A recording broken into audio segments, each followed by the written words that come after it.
Hello friends, welcome to channel Clubus Guruji once again. In the last video, we have discussed about the law of equimarginal utility. सम सीमांत उपयोगिता नियम के बारे में हमने देखा था, लॉ ऑफ इक्विमार्जिनल यूटिलिटी। और इसका शॉर्ट रिकैप हम देख लेते हैं, क्योंकि इस वीडियो में हमें देखना है कि इस लॉ की जो लिमिट्स क्या है, उसकी इंपॉर्टेंसेस क्या है, उसके बारे में हमें जानना है। तो इससे पहले कि हम आगे बढ़ें, हमने जो लास्ट वीडियो में देखा था उसको एक बार वापस रिकैप कर लेते हैं शॉर्ट में, कि लॉ ऑफ इक्विमार्जिनल यूटिलिटी है क्या। ठीक है। So the law of equimarginal utility states that the consumer will distribute his money income between the goods in a such a way that the utility derived from the last rupee spent on each good is equal. In other words, consumer is in equilibrium position when marginal utility of money expenditure on each good is the same. मतलब बात क्या थी कि consumer जो कोई भी commodity consume कर रहा है, अगर suppose consumer consumes two commodities, good one and good two, तो गुड वन और गुड टू या फिर एक्स और वाई, दो कमोडिटी हम ले रहे हैं, एक्स और वाई पर जो कंज्यूम करेगा, उनकी जो लास्ट यूनिट होगी, सपोज अगर उसने एक्स की 4 यूनिट कंज्यूम की और वाई की उसने 5 यूनिट कंज्यूम की, तो फोर्थ यूनिट पर जो अपना रुपया खर्च कर रहा है, लास्ट रुपया, उससे जो मिलने वाला सेटिस्फेक्शन मार्जिनलिटी ऑफ एक्स, और 5वीं यूनिट, 5th यूनिट जो वाई की कंज्यूम कर रहा है, उसकी M U Y, marginality of Y, वो दोनों आपस में इक्वल होगी, तो इसका मतलब कंज्यूमर इक्विलिब्रियम कंडीशन में होगा। यह लो ये बताता है। ठीक है। अब इस लो की हेल्प से हमने देखा था कि कंज्यूमर जब दो कमोडिटी या दो से ज़्यादा कमोडिटी कंज्यूम कर रहा है, तो उस कंडीशन इक्विलिब्रियम कंडीशन में कैसे होगा। देखा था हमने कि उसकी जो फर्स्ट कंडीशन थी, M U X upon P X is equal M U Y upon P Y is equal M U N upon P N. Suppose अगर nth कमोडिटी तक वो कंज्यूम कर रहा है, तो उस कंडीशन में एक्स और पी एक्स, इन दोनों का रेशो, मतलब एम यू एक्स और पी एक्स, एक्स कमोडिटी से मिलने वाली यूटिलिटी और उसके लिए जो प्राइस पे कर रहा है उसका रेशो, वाई कमोडिटी से मिलने वाली यूटिलिटी और उसकी प्राइस का रेशो, दोनों आपस में nth यूनिट तक हैं, तो nth यूनिट तक मिलने वाली उसकी माइनॉरिटी और उस पर जो एक पैसा खर्च कर रहा है, उसकी प्राइस जो है, उसका रेशो आपस में इक्वल होना चाहिए। साथ साथ हमने ये भी देखा था कि उसकी जो सेकंड कंडीशन थी, कि सपोज अगर वो nth तक कंज्यूम कर रहा है, तो उस कंडीशन में एक्स पर टोटल एक्सपेंडिचर प्लस वाई पर एक्सपेंडिचर प्लस एन पर expenditure, N into P N, ठीक है, इस पर एक्सपेंडिचर, ये आपस में किसके इक्वल होंगे, कंज्यूमर की इनकम के बराबर। ठीक है, इक्वल टू कंज्यूमर्स इनकम। अब आगे बढ़ के हम देखना था कि इस लॉ की हेल्प से हमने, जब कंज्यूमर टू कमोडिटी कंज्यूम कर रहा है, उस कंडीशन, उसके लिए इक्विलिब्रियम कंडीशन थी M X upon P X is equal M U Y upon P Y, एक तो ये, और सेकंड कंडीशन क्या थी, एक्स पर टोटल एक्सपेंडिचर और वाई पर टोटल एक्सपेंडिचर किसके बराबर होना चाहिए, इक्वल्स टू कंज्यूमर्स इनकम। यहाँ पर एम क्या डिनोट कर रहा है, कंज्यूमर की इनकम को। ओके, ये हमने देखा था। और डिटेल में भी हमने देखा था कि टेबल में जाकर कि एक्स की अलग अलग यूटिलिटी दे रखी है, वाई की अलग अलग यूटिलिटी दे रखी है, एक्स की प्राइस ₹30 दे रखी थी, वाई की प्राइस, एप्पल जो है यहाँ पर, उसकी प्राइस ₹90 दे रखी है। उस कंडीशन में कंज्यूमर इक्विलिब्रियम में कैसे होगा, ये यहाँ पर देखा था हमने, कि सपोज वो 300 एक्स से मिलने यूटिलिटी है, 30 का डिवाइड किया हमने यहाँ पर, क्योंकि यहाँ पर जो प्राइस है एक्स की, बनाना जो है उसकी प्राइस है 30, तो हमने यहाँ पर 30 का डिवाइड किया था, तो 10 आया यहाँ पर। इसी प्रकार से 90 अपॉन 900 अपॉन 90 किया, 900 तो है वाई से मिलने वाली जो सेटिस्फेक्शन है, वो 90 है, वो उससे उसकी प्राइस के लिए जो पे कर रहा है, और इन दोनों को डिवाइड किया, तो ये भी यहाँ पर 10 आ रहा है। इसका मतलब M X upon P X is equal M U Y upon P Y, वो जो कंडीशन है, यानी दोनों का रेशो क्या आ रहा है, 10 इज इक्वल 10। ठीक है। फिर उसके बाद उसकी जो सेकेंड कंडीशन थी, दोनों पर होने वाला एक्सपेंडिचर है, किस पर, एक्स और वाई, बनाना और एप्पल, दोनों पर एक्सपेंडिचर, दोनों आपस में कंज्यूमर की इनकम है, उसकी जो टोटल है, यानी एक्स पर एक्सपेंडिचर और वाई पर एक्सपेंडिचर किसके इक्वल होना चाहिए, कंज्यूमर की इनकम के बराबर। ठीक है, कंज्यूमर की इनकम हमने क्या मानी थी यहाँ पर, ₹450।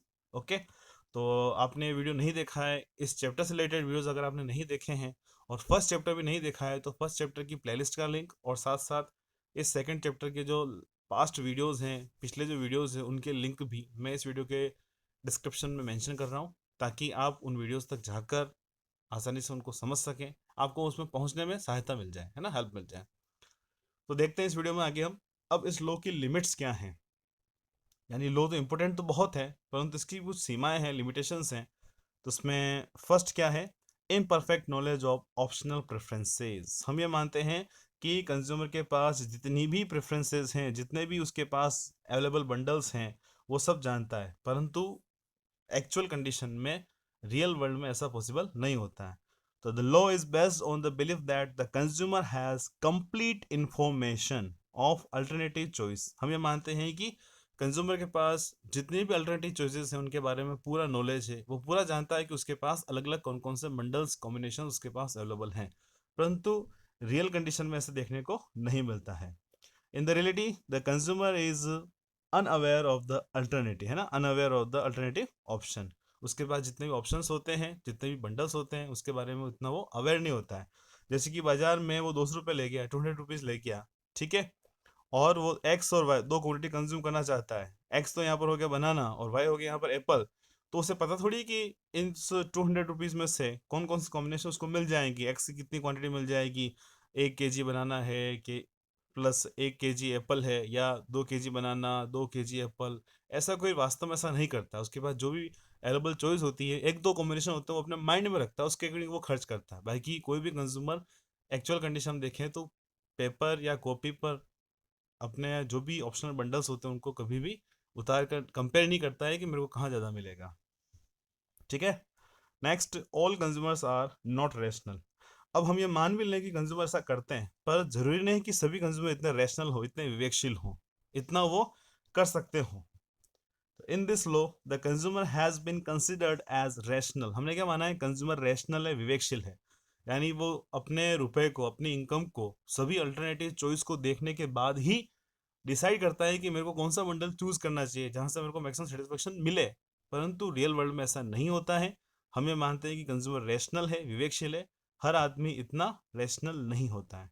Okay, next, divisibility of commodity. अब हमने क्या माना है कि कंज्यूमर जो है वो किसी भी कमोडिटी कंजप्शन जो कर रहा है, चाहे वो एक्स है, वाई है, बनाना है, एप्पल है, बिस्किट है, चॉकलेट है, ये तो क्या है, छोटी छोटी कमोडिटीज है, सबको हम डिविजिबल मानते हैं, 1 2 3, 1 kg 2 kg 3 kg। मगर हम कार या फिर मकान, हाउस को एप्पल से कंपेयर करने जाएंगे तो पॉसिबल नहीं होगा, क्योंकि हाउस पर बड़ा बजट लगता है, उसको हम यहाँ पर कंपेयर नहीं कर सकते, उसको हम डिवाइड नहीं कर सकते ना पार्ट में, क्योंकि एक साथ हमें उसको परचेज करना पड़ता है। तो it is believe that all things are divisible. हमने क्या माना है, सभी थिंग्स यहाँ पर डिविजिबल है। Whereas in reality, some commodities are indivisible, such as houses and cars. इनको हम 1 kg Apple, 2 kg Apple, 3 kg Apple इससे इसके हम कंपेयर नहीं कर सकते, क्योंकि कोई भी कंज्यूमर होता है वो उस पर बहुत बड़ा उसका बजट का पार्ट मकान पर लगता है, कार पर लगता है, तो एक कार ही परचेज करता है अपने जीवन भर में, 10 साल 15 साल में, तो ऐसा पॉसिबल यहाँ पर नहीं है।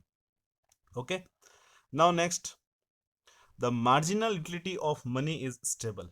मार्जिनल यूटिलिटी ऑफ मनी, इसके बारे में भी हम यहाँ पर पिछले वीडियोस में डिटेल में देख चुके हैं। मतलब जो पैसा कंज्यूमर खर्च कर रहा है उसका भी एक डिजायर्ड सेटिस्फेक्शन माइंड में होता है। आप 10 रुपए की कचौरी खाते हैं, समोसा खाते हैं, तो 10 रुपए खर्च कर रहे हैं, तो 10 रुपए के बराबर का सेटिस्फेक्शन भी आप अपने माइंड में रखते हैं, वो उसकी माइनॉरिटी कहलाती मनी की। तो कोई भी कंज्यूमर अपने पास पड़ी इनकम को एक्सपेंड करता है, 100 रुपए के नोट देता जा रहा है, खर्च कर रहा है, 500 रुपए के नोट खर्च करता जा रहा है, तो हर 500 के नोट की एक अलग अलग यूटिलिटी है, वो कहलाती है यहाँ पर मार्जिनल यूटिलिटी। एडिशनल जो रुपया खर्च कर रहा है उससे मिलने वाला डिजायर्ड सेटिस्फेक्शन जो अपने माइंड में रख रहा है, वो एमजीएम कहलाता है, मार्जिनल ऑफ मनी है। इसको हमने यहाँ पर क्या माना है, कॉन्स्टेंट, जबकि एक्चुअल में ऐसा नहीं होता है। क्यों?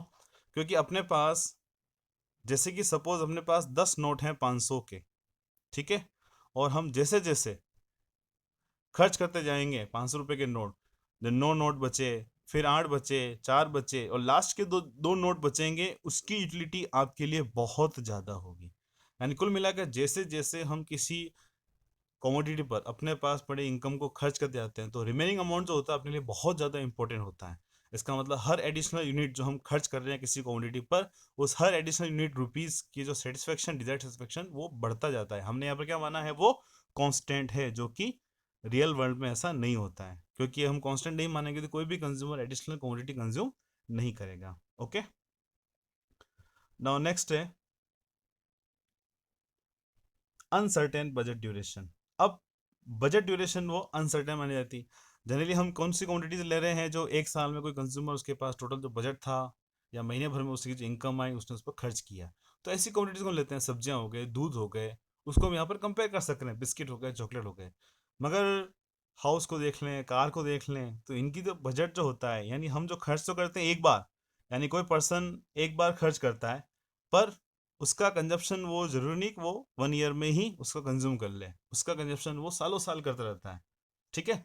तो इस कंडीशन में हम ऐसी कमोडिटीज़ को जो ड्यूरेबल है, लॉन्ग ड्यूरेबल्स हैं, लंबे समय तक चलती हैं, ऐसी कमोडिटीज़ को हम अगर इस क्राइटेरिया में लाने की कोशिश करेंगे तो वो पॉसिबल नहीं है। तो ये इसकी कुछ लिमिटेशंस हैं।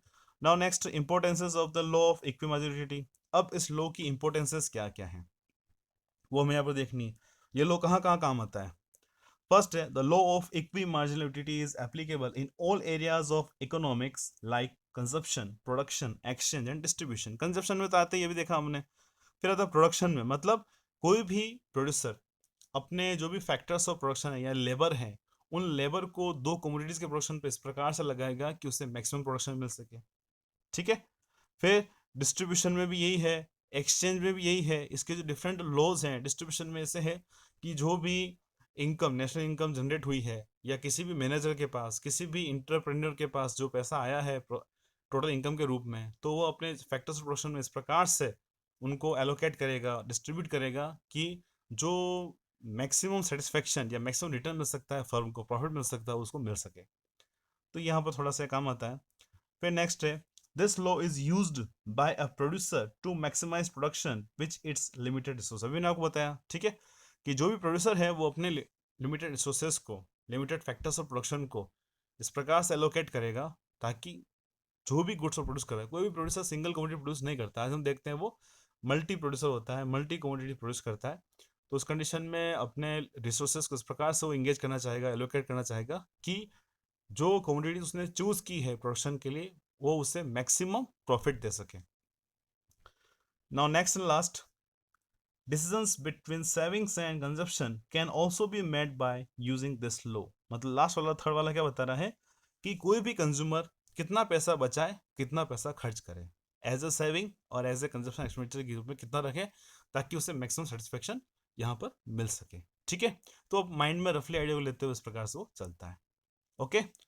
तो इस वीडियो में इतना ही। हमने इस वीडियो में क्या देखा है, लॉ ऑफ इक्विमार्जिनिटी के बारे में। ठीक है। और इसकी क्या लिमिटेशंस हैं, इसकी क्या इंपॉर्टेंसेस हैं, वो हमने यहाँ पे डिस्कस की हैं।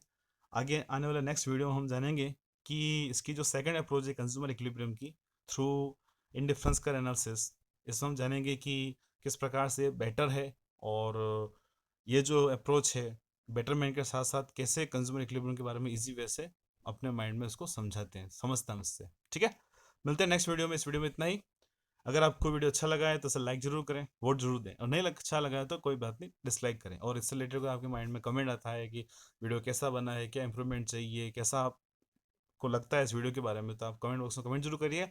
और अगर आप इस चैनल के नए व्यूअर हैं तो चैनल को सब्सक्राइब जरूर करें, ताकि आने वाले नए वीडियोज़ के जो अपडेट्स हैं वो आपको टाइमली मिलते रहें। Okay, thank you, thanks for watching Guru ji. मिलते हैं नेक्स्ट वीडियो में। Bye bye.